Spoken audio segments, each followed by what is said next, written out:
all of these undertones of death. It just sounds so delightful in a Scottish and British accent. The romance is it's so good that it hurts me that the plot is so not good. So I failed yesterday fairly spectacularly.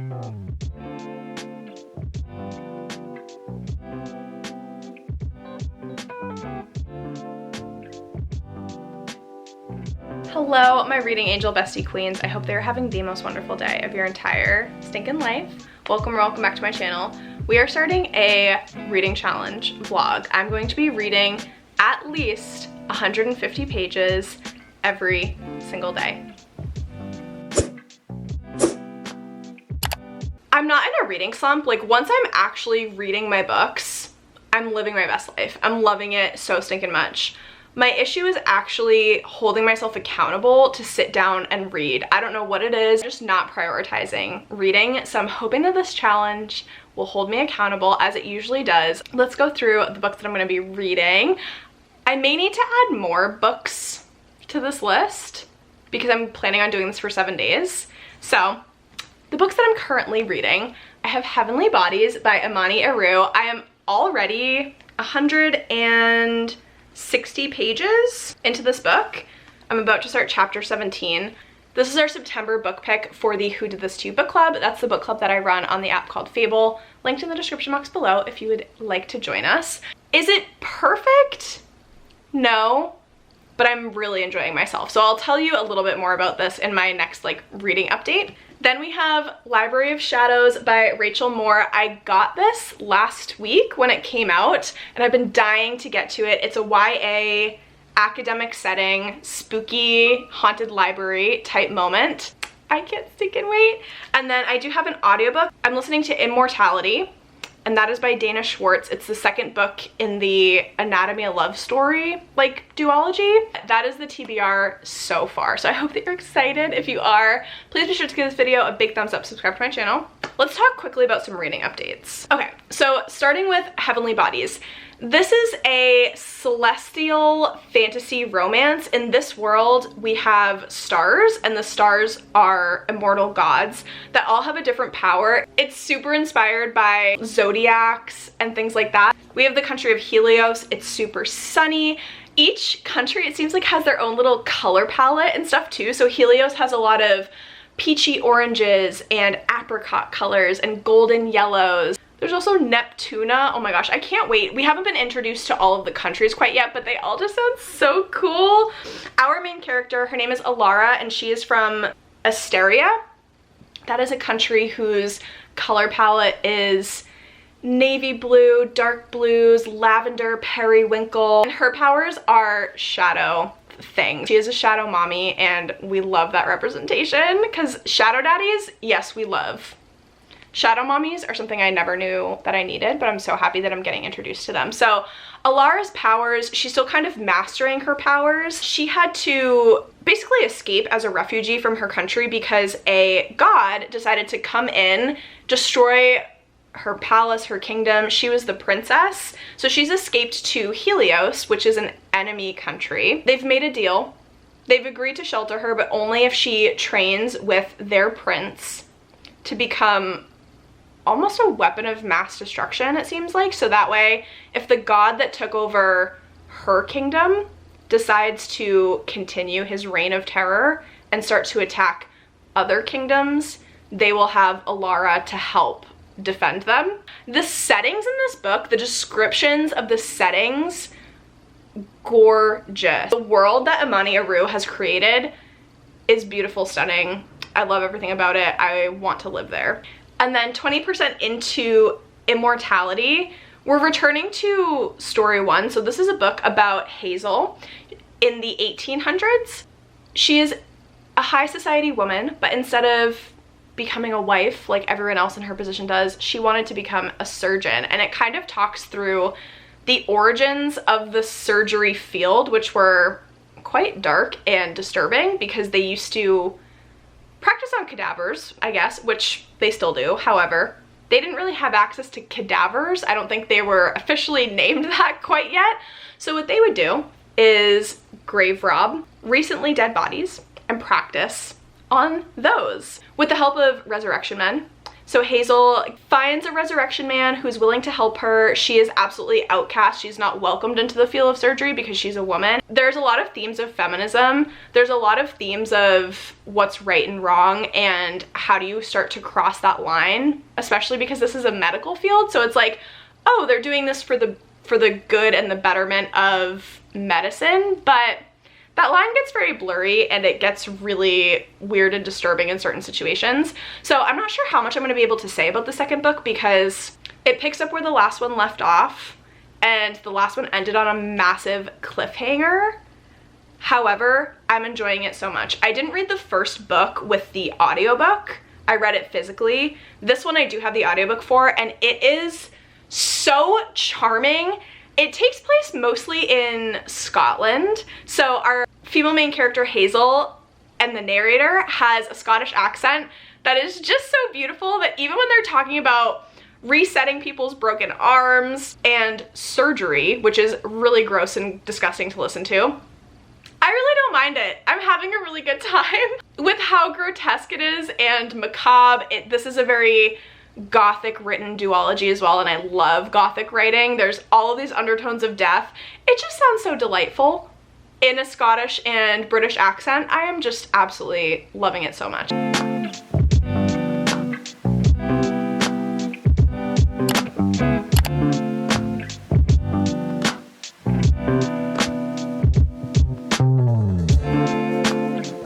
We are gonna do a cheeky little get ready with me. Also this morning, me and my heatless curls are fighting because they came out like trash last night and I don't know why. Maybe because I did them at like 11:30 and I was very sleepy after meeting my 150 page goal in the day by the skin of my teeth. I did hit my page goal. I read exactly 150 pages. I guess I just like didn't listen to as much of Immortality as I thought that I did. So I only listened to 35 pages. I'm now about a third of the way through. I'm really enjoying it. And I know I said this is the second book in a duology, and it really does pick up with a lot of plot points where the last book left off. So I won't be able to give a lot of updates about it. Dana Schwartz is one of my favorite authors that writes Gothic books so well. Like her Gothic writing style is absolutely exquisite, but a lot of it has to do with the subject matter of these specific books, because obviously like the origins of the surgical field and then our main character who's a woman trying to pursue being a doctor and a surgeon is very controversial in this time period. So I love that subject matter, and I think that's really why, and then it was just executed really quite well. And then I read the remainder of my pages, so 35 pages from Immortality, the rest from Heavenly Bodies. And I'm kind of glad that I'm reading big chunks of that book at a time because that book is over 600 pages. But last night it was like midnight and I was gonna stop reading, and then I looked at where I was in terms of pages. I only needed to read 15 more pages, so I was going to stop, and then I was like, okay, let me just read this one last chapter. But I was sleepy. I'm very hot and cold with Heavenly Bodies because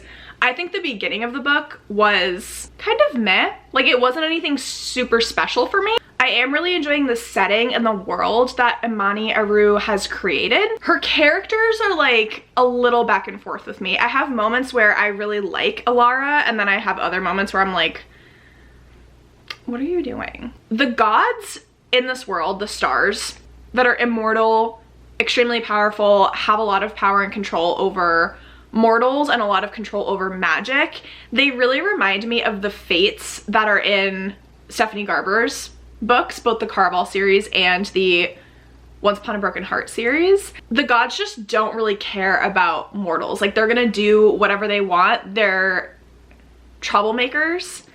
And I think that that's really, really fun. Also, the gods have a big impact. They call it like a god's charm because each god has their own specific powers, but they have almost this aura of power around them. And so there's this one god named Tora who, when she walked into the room, everyone just went into a lust frenzy, and I'm like, tea. This is tea. Today my goal, I mean, again, obviously to read 150 pages, but I'd like to listen to a much bigger portion of Immortality. I want to listen to at least another third and then read to chapter, I think it's 42 in Heavenly Bodies.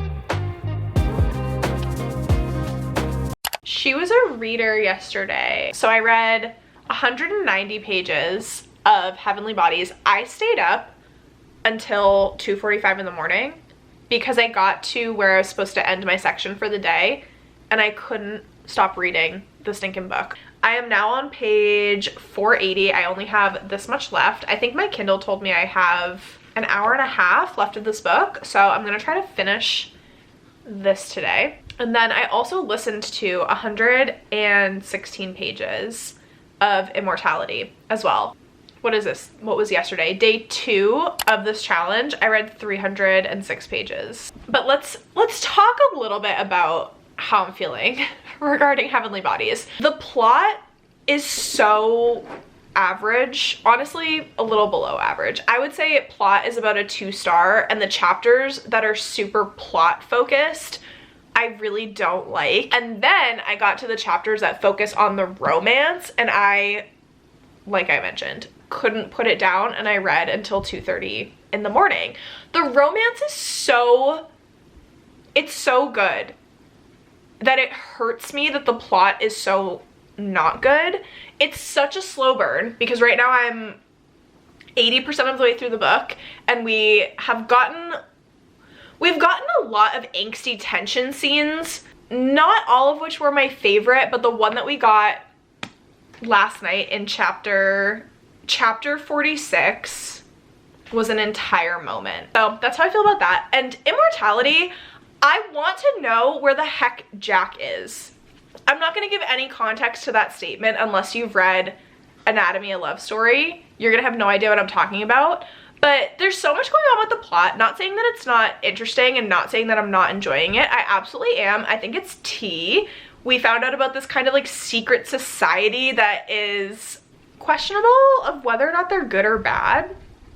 And they offered Hazel to enter into this secret society, which any books about secret societies are so fun. But this whole time she keeps thinking about Jack and I'm like, where's Jack? Today I don't really have too many plans. I got my nails done earlier. I'm gonna go see a movie later tonight. I'm gonna go see A Haunting in Venice, which I'm really excited about. I love these remakes of like Agatha Christie books. I think they're so fun. I saw Death on the Nile and really enjoyed it. This is such a random side note, but I found these at Trader Joe's the other day and I was like, I need to show my cozy reading friends because I think that they will appreciate this. I'm just making food right now before I sit down to read. I found these at Trader Joe's when I went food shopping yesterday. These are Mexican style hot chocolate melts. They're cinnamon flavored white chocolate confections filled with milk chocolate drops and marshmallows. And if that doesn't sound like the cutest thing in the entire world, so you just heat up milk or water and you pour them over these and they melt. It sounds so cute. I can't wait to do this. I think when the weather starts to not still be in the 80s, where I currently live, hopefully in the next week or so, I'm gonna make one of these and it's gonna be a whole moment and I'm so excited. So I failed yesterday fairly spectacularly. I only read 66 pages. So I listened to another 8% of Immortality right before I was going to bed. And then I only read, I think 3 more chapters of Heavenly Bodies. But y'all, the chapters that I did read of this, spectacular, gorgeous, had me in a chokehold. I was screaming, I was crying, I was throwing up. We finally got space in the last section that I read of this. It was giving Shadow Mommy. It was giving all of the things that I could have ever wanted. It was so good. Now, do I think that the spice made up for the simplicity of the plot structure of this book? No. I think that you're not gonna like this book unless you really are enjoying the romance like I am. So I only have this much left. I meant to finish this yesterday, but I was a big dumb head and I kept getting distracted by a million different things, and then I went to go see A Haunting in Venice, which was really fun. The only thing is there was a ton of jump scares just in the way that it was filmed, like the cinematography, because it was that like murder mystery, but they wanted to make it more horror, and so they did that through a ton of jump scares, which is never my favorite thing. I really liked the mystery of it. I thought it was really fun. I really enjoyed it. Now, today, I have read a little bit more of Immortality, but here's the plan, because clearly I can't hold myself accountable. I need an accountability buddy, so I'm about to start reading sprints in about 20 minutes. These two are the priorities because I really want to get a good portion into Library of Shadows. I've been dying to pick up this book. I heard that it's a mix between cozy spooky season vibes. It has an academic setting, which it's been so long since I've read a book that has an academic setting, and I love it. I'm not gonna go as far as to say it's a dark academia setting because I don't think so. I think it's cozy, fun, YA, there's ghosts, there's like a haunted private school, a haunted library, and there's a little bit of a romance in here as well. So she sounds gorgeous. I can't wait to start her.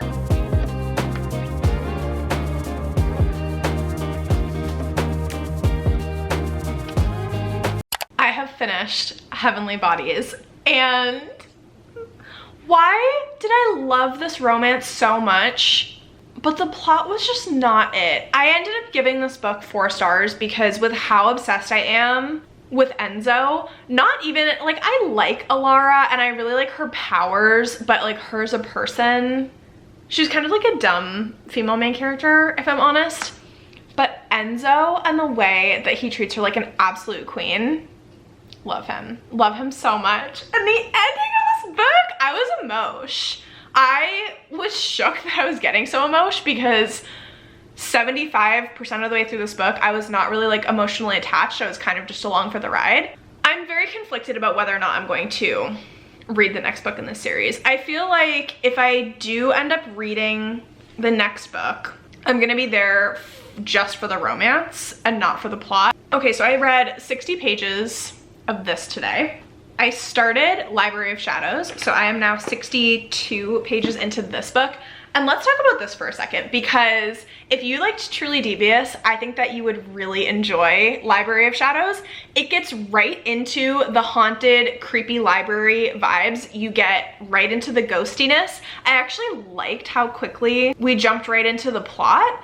Although I'm hoping that as this book continues, we get more descriptions of the school, because if you read Truly Devious and you were obsessed with the Vermont prep school, gothic architecture, like dark academia vibes, that's what this book gives. It's just that we are so focused on diving into plot and ghosties and hauntedness right away that it hasn't focused too much on the setting.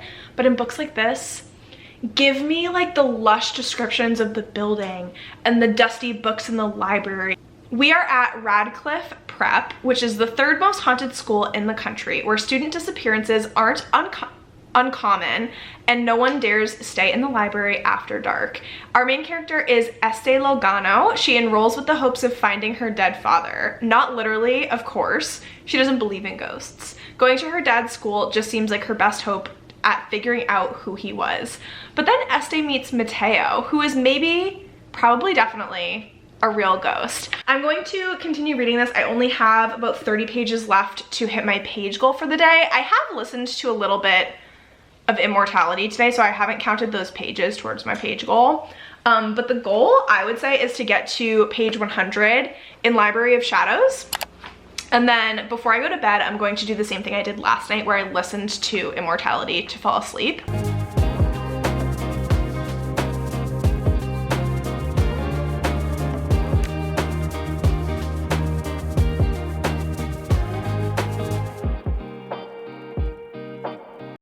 Hi besties. I have 2 days worth of updates to give you because I didn't really check in yesterday. I took a little bit of B-roll and that's it. But yesterday was a big fat fail. I read maybe all of 5 pages of Library of Shadows and decided not me, not today. But we're gonna turn that around today. So far, I've listened to 66 pages and I finished Immortality.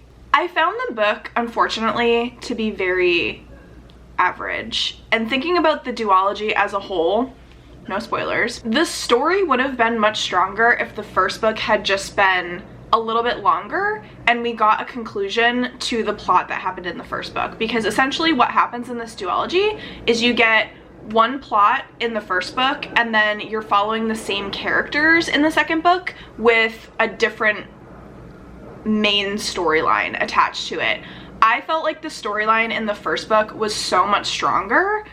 I do love the characters, but I really didn't care for the second storyline. If this wasn't a duology, if we just got the first book and the first book storyline came to a full circle conclusion, would have been so much better. And to be fair, I did give Anatomy of Love Story a very high rating. Yeah, I gave it a 5-star. This one, I'm probably gonna give it a 3-star. It wasn't terrible by any means.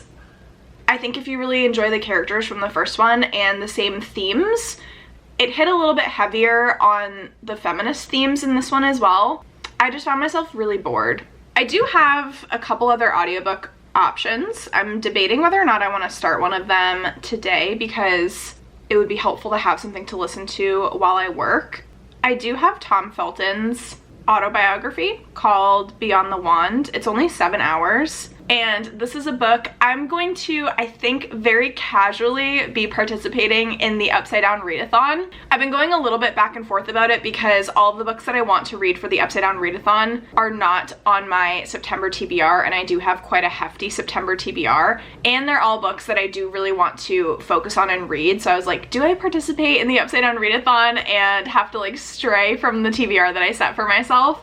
But I do think that Beyond the Wand is going to be my book that I use for the nostalgia prompt because Tom Felton in this book talks about his career as an actor, but then also being on the set of the Harry Potter movies and kind of like more behind the scenes on that. And I think that's just super fun. The Harry Potter movies are very, very nostalgic for me. I grew up with them and I love them so much. They're like comfort movies for me, especially as we're getting into the fall season. So I'm gonna listen to his book and I probably won't be able to get to Library of Shadows until later today, but we are hitting 150 pages today because so far I have failed 2 days of this challenge and I don't want to be disappointed with myself. We only have 3 more days after this one.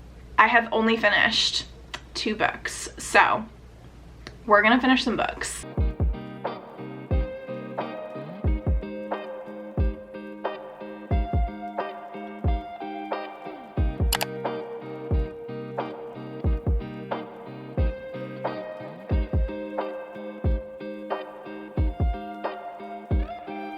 This is my 1/3 of the way through check-in for Beyond the Wand. We got through like the very beginning of Tom Felton's career and now he's just starting to talk about his Harry Potter experience. And something that I find so charming and sweet to listen to is the impact of Tom Felton's grandfather on creating some of the classic gestures, I guess, of Draco Malfoy and like perfecting Draco Malfoy's sneer and the look that he used to do when he was like looking at Harry Potter in that look of disgust, like with an upturned nose, and he would like flare his nostrils a little bit like he was smelling something gross. I just think it's so much fun to listen to him talk about these kind of small gestures. Do you call facial expressions gestures?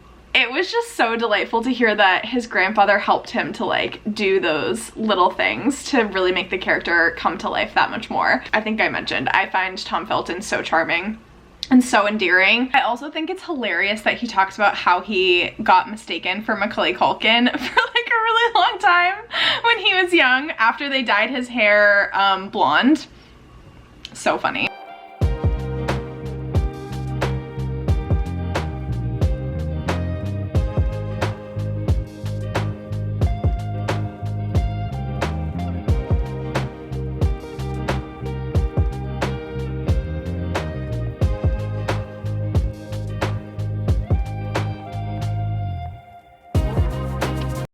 Y'all, there's a whole chapter that's dedicated, let me look up the chapter name. Oh, it doesn't tell me chapter names on here. I'm pretty sure it was Dramini. That was the chapter name, and I was like, shut up if he's about to talk about fanfic. If you're as obsessed with Tom Felton and Emma Watson as I am, please read this book. This chapter will absolutely melt your heart. That's all I'm gonna say. Okay, also quick check-in for accountability purposes. I have hit my page goal for the day. I've listened to 51% of Beyond the Wand. So this book is 288 pages, and then plus the 66 pages that I read from Immortality. I'm currently at 213 pages read for the day. So well above my fail yesterday, well above the page goal. I might keep listening to it today. I'm not sure. I am really enjoying it. But my plan is also to read a little bit more of Library of Shadows because I haven't touched this in a day, and I would like to read this before bed. So I will maybe do one more check-in for today. If not, I will see you tomorrow.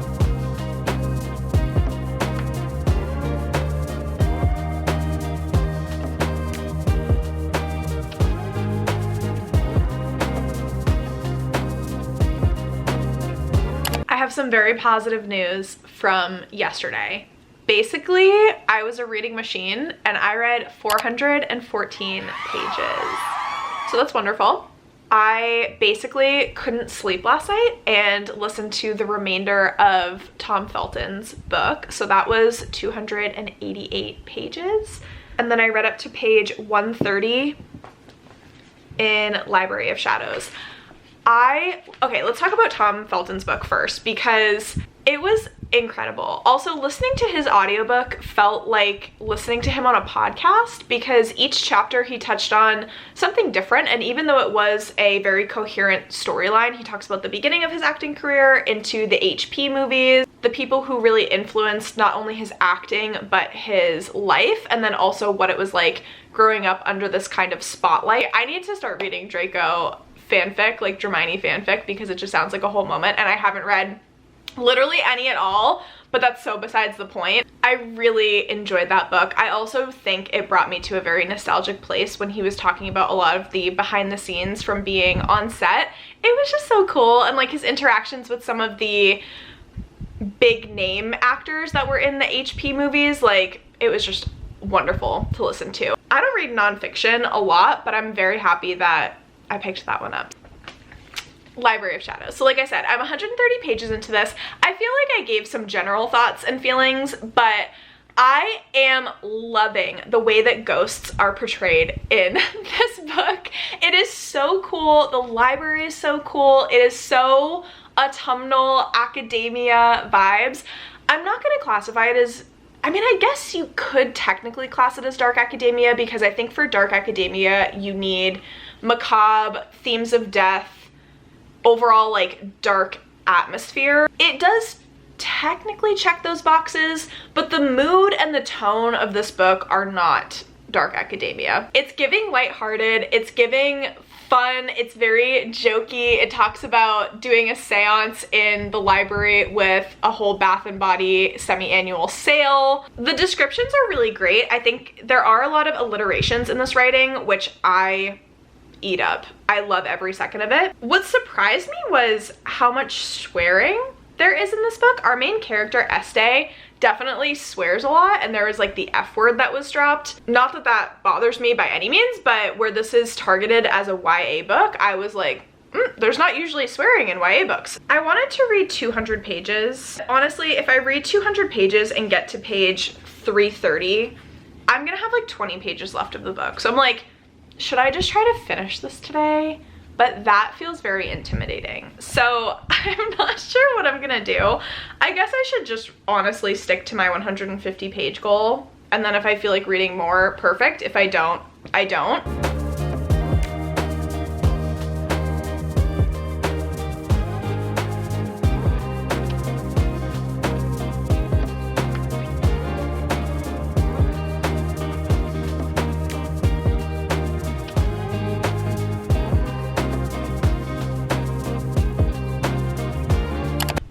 when I did my check-in earlier today, I did not realize that today is the 7th and final day that I'm doing this reading challenge. So if you're wondering about a reading update for today, I have listened to exactly one chapter of A Study in Drowning. A Study in Drowning is another recent release by Harper Teen. I say another because Library of Shadows is also by Harper Teen. A Study in Drowning is also supposed to give dark academia vibes. However, where Library of Shadows is much more lighthearted, spooky, fun, paranormal romance, A Study of Drowning, or A Study in Drowning, is supposed to be much more, I think, melancholy. There is still an aspect of mystery, but it has to do with a haunted house.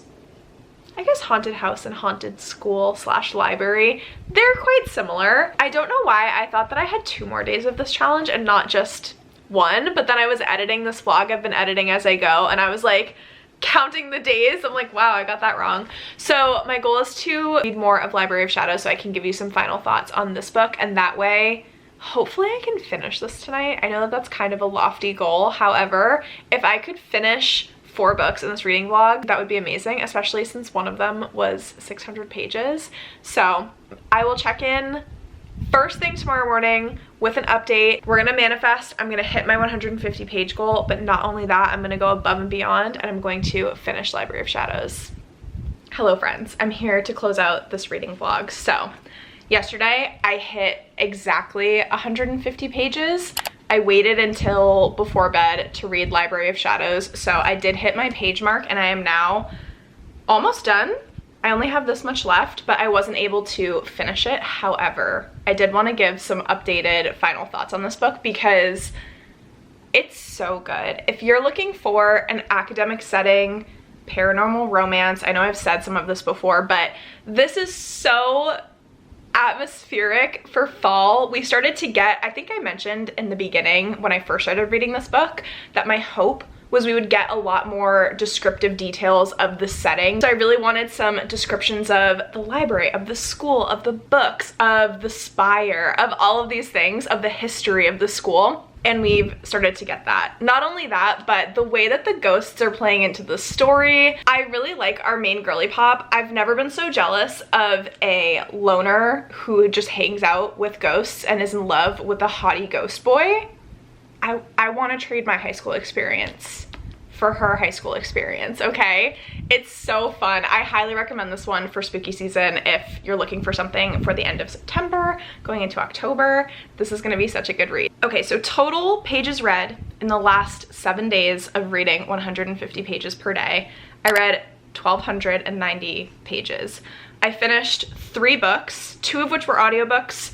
I almost finished 4. I almost finished Library of Shadows, but I have about 100 pages left. This challenge was definitely harder for me than it usually is because I've been so on and off with my reading. Some days I'm really in the reading mood and other days I just don't want to look at a book recently. I did have 2 days where I did not hit my page goal. One day I literally only read maybe 5 pages and that was it. And then the other day I read 105, so I was 45 pages short.